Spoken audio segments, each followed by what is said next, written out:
ሰላም ጤና ይስጥልኝ እንዴት ቆያችሁኝ? ይህ የከሰም ሚዲያ ነው። ዛሬ ወደ ያዝናቸው አዳዲስ ዜናዎች እነሆ። ሰበር ዜና ምኒልክ ዕዝ ለሁለት ሳምንታት ያክል ጥልቅ የሥራ ግምገማና ተሃድሶ በማድረግ አመራሩን ሰየመ። የአማራ ፋኖ ብሔራዊ ንቅናቄ ወይንም አፋብን ወሎ ቤተ አማራ ምኒልክ ዕዝ ለሁለት ሳምንታት ያክል ጥልቅ የሥራ ግምገማና ተሃድሶ በማድረግ በህልውናው ትግሉ ያሉ ጠንካራና ደካማ ጎኖችን በመለየት ላሉ ድክመቶቹ መፍትሄ አቅጣጫዎችን በማስቀመጥ ያሉ ጠንካራ ጎኖችን የበለጠ አጎልብቶ የህልውና ትግሉን ለድል ማብቃት በሚቻልበት ሁኔታ ላይ በከፍተኛ ደረጃ የመከረ ሲሆን በተጨማሪም የአማራ ህዝብ መሪ ድርጅት አፋብን ባወረደው መመሪያ መሰረት የእዙን ሙሉ አመራር መዋቅር በመስራትና ወደ ድርጅቱ የሚላኩ አመራሮችን በመመልመል ዛሬ ሚያዝያ 27 ቀን 2018 ዓ.ም ስብሰባውን በስኬት አጠናቋል።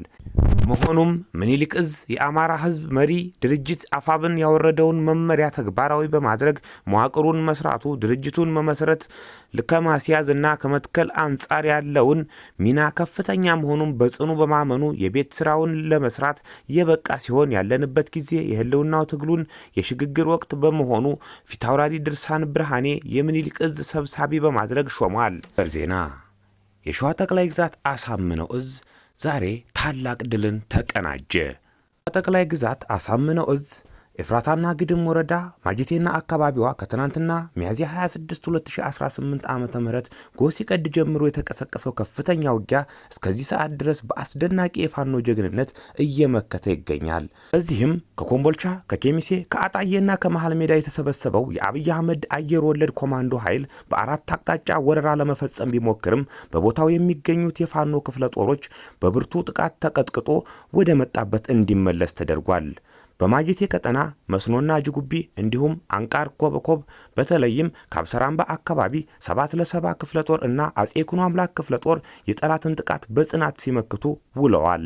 በአርብ ገበያ ግንባር ደግሞ የሁለቱ ክፍለ ጦር ሻለቆች ከ46 ሰዓት በላይ ውጊያ በማድረግ የጠላትን ኃይል አንገቱን አስደፍተው ወደ ኋላ መልሰውታል። በመንዝጌራ ወረዳም ብሩኬ ደምሴ ክፍለ ጦር በቆረጣ በመግባት የጠላትን ኃይል በመደምሰስ የሟቾችን አስክሬን ወደ መሃል ሜዳ ከተማ መለሱ ተረጋግጧል። በኤፍራታ ግድም ወረዳ በተለያዩ ቦታዎች በአጼ ዘርዓ ያዕቆብ ኮር በስሩ ያሉ ክፍለ ጦሮች ውጊያ ማድረጋቸውን በትናንትናው በዜና ሰዓታችን መዘገባችንም ይታወቃል።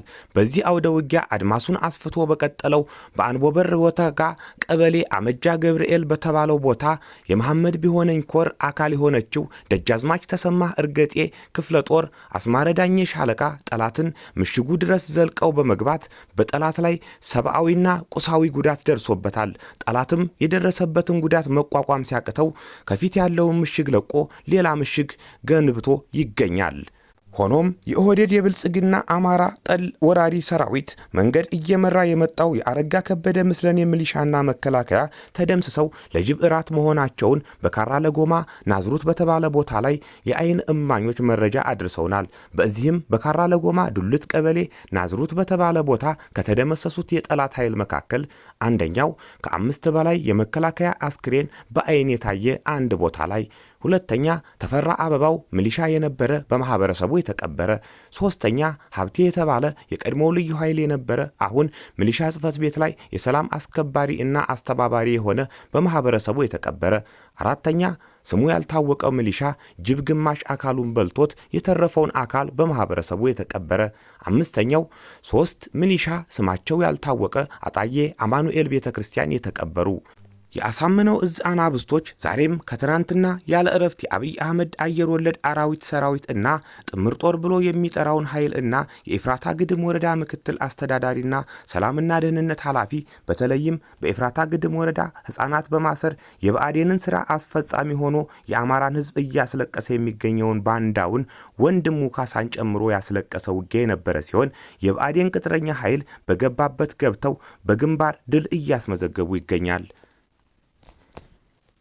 የብልጽግናው አገዛዝ ፋኖን በጦር ሜዳ መቋቋም ሲያቅተው ሽንፈትን ሲከናነብ ሁልጊዜም እንደሚያደርገው ፊቱን ወደ ንጹሃን ዜጎች በማዞር የጥፋት መሳሪያውን ደግሷል። ላለፉት 3 ተከታታይ ቀናት የአገዛዙ ጦር በኦሮሞ ብሔረሰብ ልዩ ዞን ጨፋ ሮቢት ከተማ ላይ በመመሸግ በሸዋ ጠቅላይ ግዛት ይፋትና ጥሙጋ አውራጃ ማጀቴ አካባቢ የመድፍ ጥይት እያዘነበ ይገኛል። በዚህም በንጹሃን ላይ ያነጣጠረው ጥቃት በዋነኝነት በሉልጌ ሰረት፣ በካብሰራምባ እና ገተም ጎጆ ውሃ በሚባሉ መንደሮች ላይ ያረፈ ሲሆን እስካሁን ላለው መረጃ መሰረት ከ2 በላይ ንጹሃን ወገኖቻችንን በግብርና ስራ ላይ እያሉ በተተኮሰው የመድፍ ጥይት ሲሞቱ ከ7 በላይ ንጹሃን ላይ ከፍተኛ ለህይወት የሚያሰጋ የመቁሰል አደጋ ደርሶባቸዋል። የንጹሃን መኖሪያ ቤቶችም ፈርሰዋል። ከዚሁ ጋር በተያያዘ በገምዛ አካባቢ በማጀቴ እና በባቡር ሀዲድ ተብሎ በሚጠራው አካባቢ ሸጋው ይልማ የተባለ ንጹህ ገበሬ ስራ ላይ እያለም ተረሽኗል። በተጨማሪም በልዩ ስሙ ጅጉቢና ካብሰራምባ ተብሎ ከሚጠራው አካባቢ ከ600 በላይ የቁም ከብቶች ተዘርፈዋል። የደረሱ የብርቱካን፣ የማንጎ እንዲሁም የሙዝና የጤፍ ሰብሎችን ሆን ተብሎ እንዲቆረጡና እንዲቃጠሉም ተደርጓል። ይህ ጥቃት ፋኖን በጦር ሜዳ መቋቋም ያልቻለው አገዛዝ ህዝቡን ለማንበርከክ የሚጠቀምበት መሬት የማንደድ ወይንም ስክሮችድ እርዝ ስልት መሆኑም ታውቋል። የዓለም አቀፉ ማህበረሰብና የሰብአዊ መብት ተሟጋቾች ይህንን የጅምላ ጭራሽ ጥቃት በአስቸኳይ እንዲያወግዙ ጥሪ ቀርቧል። የአሳምነው እዝ አንበሶች ድላችን በየግንባሩ ይቀጥላል በማለት ቃላቸውንም አድሰዋል። ወደ ሌላ የድል ዜናም እናመራለን። ዛሬ ሚያዝያ 28 ቀን ከጧቱ 2 ሰዓት ጀምሮ ለ8 ሰዓታት በዘለቀው የተቀናጀ ኦፕሬሽን የአማራ ፋኖ ብሔራዊ ንቅናቄ ሰሜን አማራ በላይ እዝና የጎንደር ጠቅላይ ግዛት እዝ ደማቅ ድል አስመዝግበዋል። የተገኘው ምርኮና ድልም ሙሉ 1 ሬጅመንት የጠላት ኃይል ተደምስሷል። ከ61 በላይ የመከላከያ አባላት ተማርከዋል። ከ72 በላይ ክላሽኮቭ፣ 3 ብሬን፣ 2 ስናይፐር እና ባለመነጽር 1 ዲሽቃም ተማርኳል። 1 ኤፍኤስአር ሙሉ ተተኳሽ የጫነ መኪና እና 1 ፓትሮል በፋኖ ቁጥጥር ስር ውሏል። የሬጅመንት ዘመቻ መሪውና የሻምበል መሪዎችም መደምሰሳቸውም ተረጋግጧል። የጋሸና ፍላቂት ግንባር ደፈጣ በአርበኛ ፋኖ ሙቀት ሞላ የሚመራው የደፈጣ ውጊያ ጠበብት 81ኛ ክፍለ ጦር ከጋሸና ወደ ፍላቂት ሲንቀሳቀስ የነበረውን የጠላት ኃይል ቁራ አንበሳ ላይ መጥቶታል። በዚህም 10 ሙትና 15 ቁስለኛ ከማድረጉም ባለፈ በርካታ የጦር መሳሪያዎችንና ወታደራዊ ጥርንፎችን ማርኳል። ውድ የከሰም ሚዲያ ቤተሰቦች ለዛሬው የያዝናቸው ዜናዎች እነዚህን ይመስሉ ነበር። ለቻናሉ አዲስ ከሆናችሁ ሰብስክራይብ፣ ላይክ፣ ሼር በማድረግ እንዲሁም የደውል ምልክቷን በመጫን አዳዲስና ትኩስ ዜናዎችን ያገኙ።